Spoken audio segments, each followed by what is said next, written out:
9 de la mañana, 4 minutos en todo el país. Y quienes escuchan desde hace un tiempo este programa saben que cuando llega este momento, cuando me toca a mí hacer un resumen de la semana, o cuando me toca elegir un tema para desarrollarlo en este ámbito, al cual por convención se le dice editorial, más allá de que es un género que no me encante.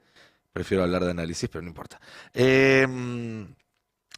Digo que siempre lo que intenté en todos estos años fue unir lo que sucede en la coyuntura, la noticia de la semana, con mis obsesiones respecto a procesos más largos, más profundos, que son contemporáneos a nosotros y que están determinando nuestro destino y el destino de nuestras vidas, de las próximas generaciones y del planeta en el que vivimos. Procesos que van desde una revolución tecnológica.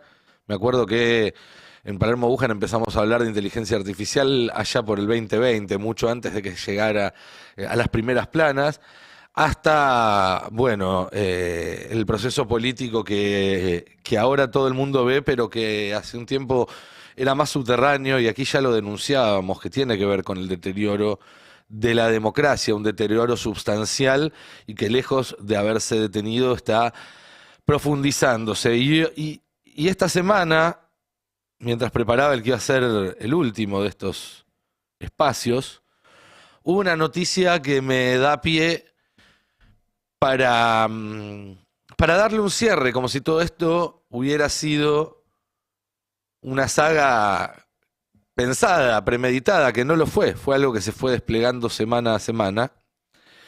Y digo darle un cierre que también es de alguna forma una invitación a una apertura de lo próximo que se venga, porque estoy trabajando en un libro que reúne todas estas ideas.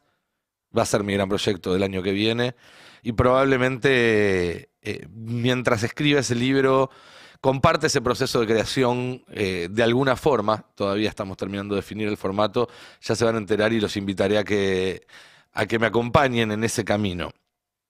Pero bueno, la columna de hoy de alguna manera es el vínculo que termina de cerrar todas esas ideas de los últimos años y me permiten, ya con la cabeza ordenada, después de que me ayudaran a pensar todo este tiempo, encarar, bueno, la tarea de algo mucho más denso, como es un libro. Terminada esta introducción, les digo, esa noticia, la noticia que para mí resume en un solo acto las dos facetas entrecruzadas que le dan forma a lo peor de este gobierno, fue el anuncio que se hizo el jueves, después de que la Cámara de Diputados le diera media sanción el miércoles, de que el gobierno va a vetar la ley que regula el juego online y para prevenir la ludopatía. Un anuncio que tiene dos implicancias. Por un lado, confirma la matriz autoritaria de este gobierno,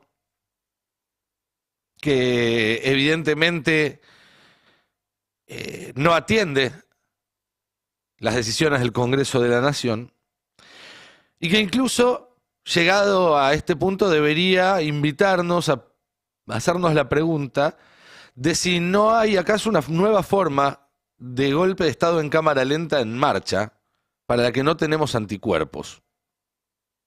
Esto es una hipótesis, no es una certeza, es una hipótesis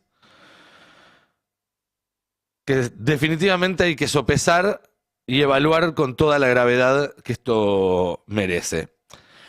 A Milei no le hace falta cerrar el Congreso como hacían los militares para anular el poder legislativo.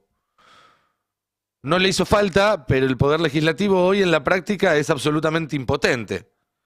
Primero, con la excusa del equilibrio fiscal, el presidente vetó lo que dictaminó el Congreso respecto a cuál debía ser el valor de las jubilaciones y también cuál debía ser el presupuesto para las universidades públicas, dos leyes que además se habían aprobado por amplísima mayoría.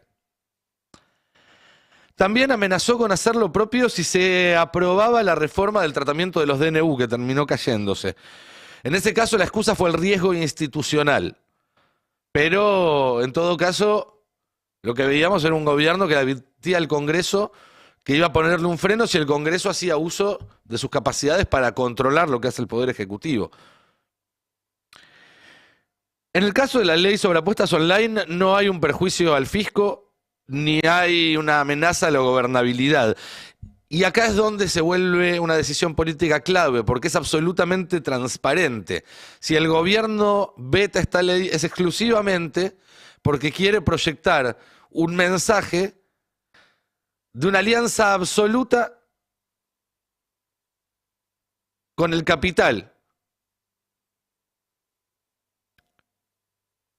¿Por qué absoluta? Bueno, por un lado porque lo hace evitando una ley que, insisto, no tiene costo y que en cambio da una serie de garantías a la sociedad, a la población, para prevenir algo que todo el mundo coincide y sabe a esta altura del partido, que es uno de los grandes flagelos de esta época, que es sobre todo las apuestas en los niños y en los adolescentes. Pero además porque uno puede entender una alianza con el capital extractivista de minerales o de hidrocarburos en nombre de un supuesto desarrollo, una alianza con el capital de la tecnológica en nombre, pero una alianza con los dueños de las casas de apuestas, probablemente la actividad legal que menos le devuelve a la sociedad en ningún sentido, nada de lo que toma, nada de todo ese valor que extrae, es desnudar que la alianza con el capital no es instrumental, no es para algo, sino que es en sí misma la voluntad de este gobierno, ir a donde va el capital, sin preguntarse por qué, ni para qué, ni cómo. Por decisión del gobierno tampoco se va a pasar este año el presupuesto por el recinto, algo que anticipamos acá desde septiembre. Los gobernadores parece que todavía no se enteraron y siguen pensando que pueden ir a negociar. Y eso también le quita otra de sus atribuciones al Parlamento, que es definir cómo se gasta la plata que tiene el Estado y controlar que se gaste de esa forma. Bueno, todo ese poder va a estar concentrado en manos de Milei ahora. E incluso el reflejo en las negociaciones o en las falsas negociaciones con el Congreso también transparenta esta voluntad absolutista, autoritaria, porque el gobierno salió a decir que va a vetar este proyecto de ley que regula el juego online, pero que van a avanzar con su propio proyecto el año que viene. Es decir, no hace falta que legisle el Congreso, dejen que legislo yo. Me pregunto si ese proyecto lo va a redactar el ex CEO de Codere, que hoy es secretario de Niñez y Adolescencia. Porque sí, hoy el secretario de Niñez y Adolescencia de la Nación es el ex CEO de una casa de apuestas. ¿Qué podemos esperar de eso? Algo parecido hizo el gobierno esta semana con la ley de ficha limpia. Dejó que fracase la sesión del PRO impulsando la ley de ficha limpia y después Milei llamó a los Penato que impulsaba este proyecto y le dijo, no te preocupes, el año que viene nosotros vamos a mandar nuestro propio proyecto de ficha limpia. Dejando en offside al gordo Dani y toda esa pandilla que habían salido a decir eso está mal, esto es lawfare, con una ley así hubieran metido preso a Trump. El mensaje del gobierno es claro, no estamos en contra de que se utilicen este tipo de mecanismos para proscribir opositores. Pero vamos a ser nosotros quienes decidamos cómo y quienes decidamos cuándo. El Poder Ejecutivo se atribuye de esta forma la prerrogativa de legislar, algo que está explícitamente prohibido por la Constitución, pero al mismo tiempo obtura la labor natural del Congreso, que es legislar, vetando todo lo que no le gusta y reemplazándolo por su propia versión de esas leyes. Entre paréntesis, el mensaje de nosotros vamos a hacer nuestra propia versión de ficha limpia resonó con mucha preocupación en los oídos del propio Mauricio Macri, que está cada vez más acorralado, que cada vez tiene menos poder, como queda en evidencia semana tras semana, y eso es un dato que no pasa desapercibido en la política, pero tampoco en los tribunales. Tampoco en los tribunales donde nunca ninguna lealtad es definitiva. Y aunque Macri crea que los jueces que puso durante su gobierno le responden, bueno, le responden hasta que les convenga responder a alguien más. Y el fallo que hubo en las últimas horas sobre Ángelo Calcaterra, su primo, su testaferro, fue recibido como un mensaje en ese sentido cerca del expresidente. Así como anuló el Congreso, este gobierno también está dando los pasos necesarios para anular el Poder Judicial, o por lo menos para asegurarse de tener un Poder Judicial que en los próximos años lo respalden. La Corte Suprema va a quedar virtualmente paralizada a fin de año cuando deje su asiento Juan Carlos Maqueda, que cumplió 75. Y hay que ver si el gobierno intenta tomar la Corte por asalto, nombrando a Ariel Dijo y a García Mancillo por decreto, o si se siente cómodo gobernando con un máximo tribunal que va a estar, como decíamos, paralizado. También es cierto, y hay que decirlo, que si llegamos hasta este punto es porque el Poder Judicial tampoco pudo controlarlo tanto hasta ahora, o tampoco quiso controlarlo tanto al gobierno hasta ahora. Por ejemplo, la Corte todavía tiene en sus manos la validez del DNU 7023, que es el que le permite, junto con las facultades extraordinarias votadas en la ley de bases, hacer lo que está haciendo este gobierno. Y todavía no tomó cartas en el asunto, lo cual nos lleva a una pequeña paradoja que me gustaría desgranar. Porque lo que se cuestiona sobre el DNU 7023 es su urgencia. Para poder legislar excepcionalmente por decreto, se tiene que fundar una emergencia. Eso es lo que dice la ley y es lo que dice la Constitución. Si esa emergencia, si esa urgencia existía, entonces la Corte ya debería haberse pronunciado hace rato sobre la validez del decreto, para confirmarlo y de esa forma darle seguridad jurídica a las reformas que el decreto establece, o para rechazarlo por improcedente y que deje de regir. Y si no existía tal urgencia, de forma tal que el máximo tribunal se puede tomar un año para dictaminar y para fallar al respecto, bueno, entonces no se justifica legislar por decreto y el DNU es flagrantemente inconstitucional. Bueno, nada de eso corre en la Argentina de Milei, donde él sigue gobernando con el DNU y las facultades delegadas.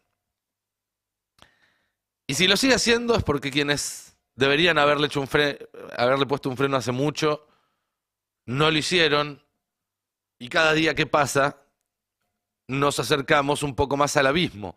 Uno lee a Santiago Caputo en sus cuentas de Twitter, anónimas pero conocidas, haciendo referencias al Imperio Romano, y la verdad es que hoy en día esa imagen de un Milei emperador, de un Milei que gobierna con un poder que va más allá del que da la Constitución y la democracia y la República en la Argentina, cada vez es más nítida.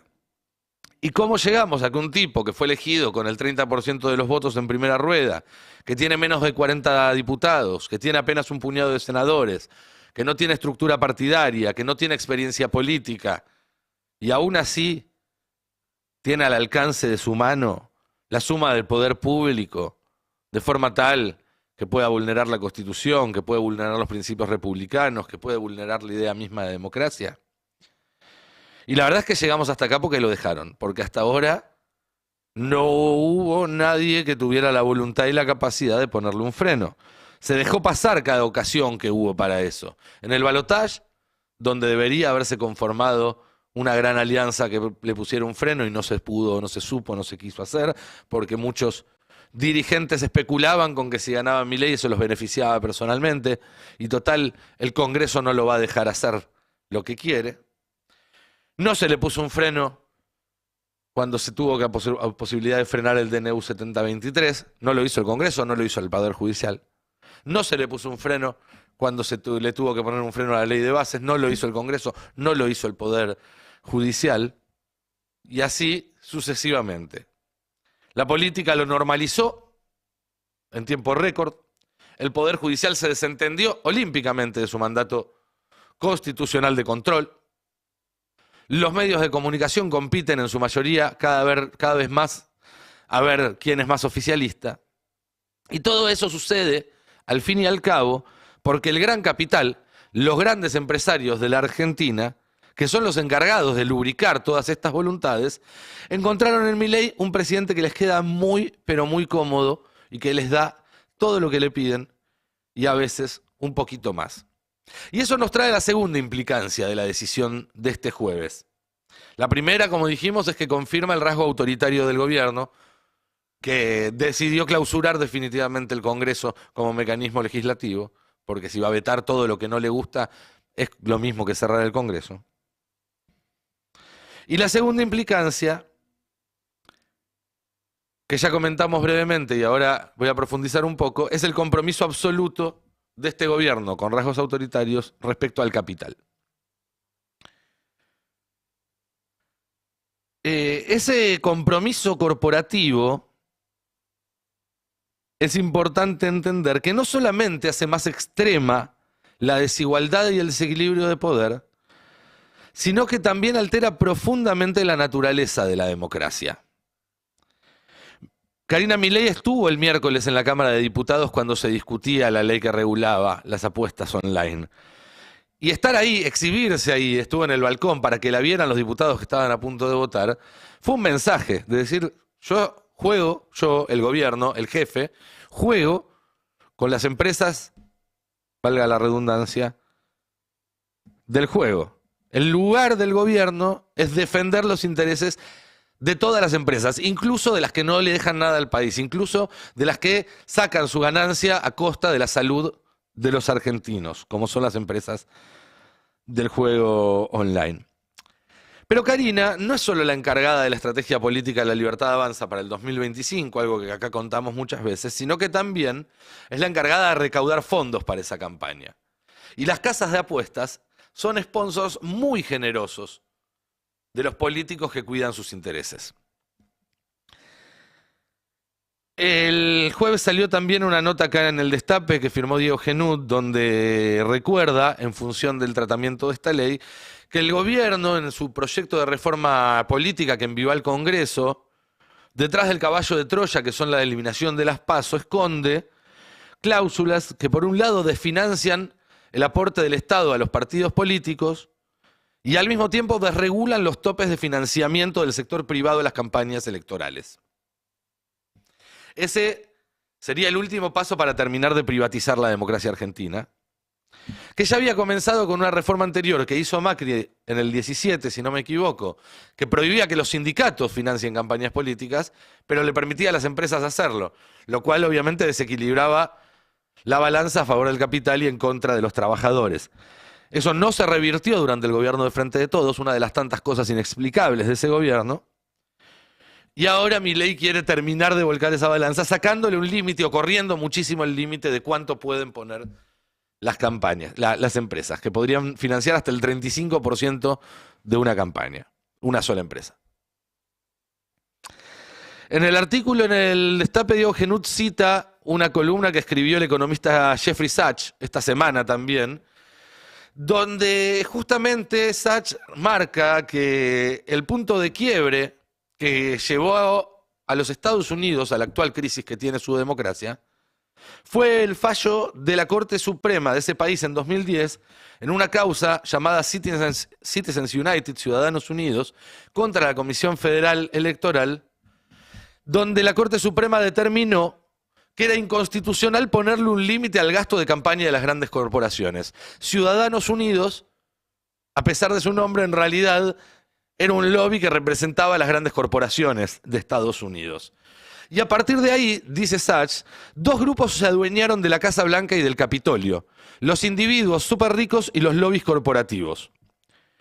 Y marca un dato que es muy gráfico, que es que el retorno económico de la inversión del lobby es extraordinario. Dice Sachs, una donación de $100 millones para una campaña puede traducirse en una ganancia de $100.000 millones en forma de subsidios o de exenciones fiscales para la corporación que financió a esos políticos. Justo en las últimas semanas estuve leyendo un libro de la politóloga Wendy Brown, que me recomendó el colega Fer Alonso, que se llama El pueblo sin atributos en español, Undoing the Demos en inglés, que sería deshaciendo al pueblo, demos en el sentido de si democracia es poder del pueblo, ¿no? El griego. Y el subtítulo es La revolución secreta del neoliberalismo. Y en ese libro, Brown coincide con poner el mismo fallo, ese fallo de la Corte Suprema norteamericana, como un punto de quiebre, pero va todavía un poco más allá en sus conclusiones. Porque esa sentencia, cuando uno lee los argumentos, se sostiene sobre la idea de que limitar la cantidad de dinero que una corporación puede donar a una campaña política es ponerle un límite a la libertad de expresión. Y con esa operación se le otorga a las corporaciones los mismos derechos que a los individuos, lo cual en la práctica significa desposeer a los individuos de esos derechos porque quedan en una competencia absolutamente desigual contra las corporaciones a la hora de hacerse oír o de influenciar un sistema político. Pero no solo eso, porque Brown, que es muy inteligente, se da cuenta de que esa argumentación de la Corte Suprema da todavía un paso más allá en el establecimiento de la razón neoliberal como justificación del ejercicio del poder y de la política. Porque al igualar la posibilidad de hacer aportes de campaña con la libertad de expresión, está poniendo en pie de igualdad la opinión política y el dinero.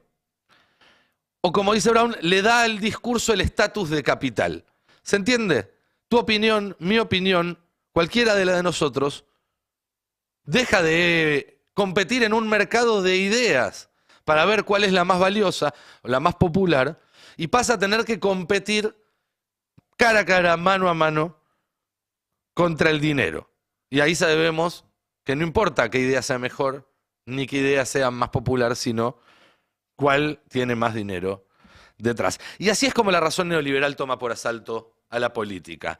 Rehace la esfera política como un mercado y reemplaza, estoy leyendo textual, valores distintivamente políticos como los derechos, la igualdad, la libertad, la autonomía, la justicia, el Estado y lo público por equivalentes económicos de esos mismos términos. Finalmente, y les pido disculpas, pero les voy a leer textual porque es realmente impresionante, esta decisión hace mucho más que permitir que los fondos corporativos transformen las elecciones. Al insistir en que las corporaciones deben compartir los derechos del hombre, al anunciar el discurso corporativo como vital para la democracia y al descartar las preocupaciones sobre la igualdad en el acceso o los efectos del discurso político, ciertamente el tribunal otorga licencias y legitima el poder corporativo ilimitado en la política. Pero también hace algo mucho más significativo y profundo. Al someter a la política, los derechos, la representación y el discurso a las leyes de la economía, subvierte componentes claves de la democracia liberal: la soberanía popular, las elecciones libres, la libertad política y la igualdad. Al plantear cada actor y actividad en términos de mercado, anula el significado político de ciudadanía y borra la distinción crucial entre los órdenes económico y político, esencial incluso para la versión más modesta de una soberanía popular.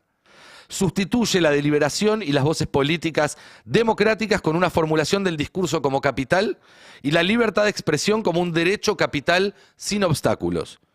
Y al considerar que la regulación o los límites gubernamentales son enemigos de la libertad en todas partes, el tribunal combina los flujos de capital y de expresión en una sola corriente, compartiendo sus características y derechos contra un enemigo común que es el Estado regulador. Cierro las comillas y concluyo diciendo que la ecuación es sencilla. Darle poder ilimitado a las corporaciones cercena definitivamente la soberanía popular. Son incompatibles una cosa con la otra. ¿Es ellos o nosotros? ¿Es el capital sin límites o la democracia? ¿Es el capital sin límites o el planeta Tierra? ¿Es el capital sin límites o la humanidad?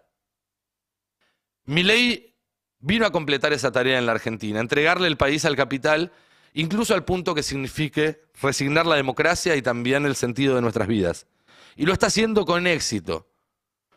Esto es una amenaza inmediata y urgente para la patria y una muestra de desprecio infinito al pueblo que lo puso en la Casa Rosada. Ante eso, solo queda oponerse. Los que negocian, los que especulan, los que llevan agua para su molino. A mí no me gusta señalar, pero ahora que está tan de moda, que hay tanta gente que se sale de la vaina buscando traidores, debería empezar por ahí.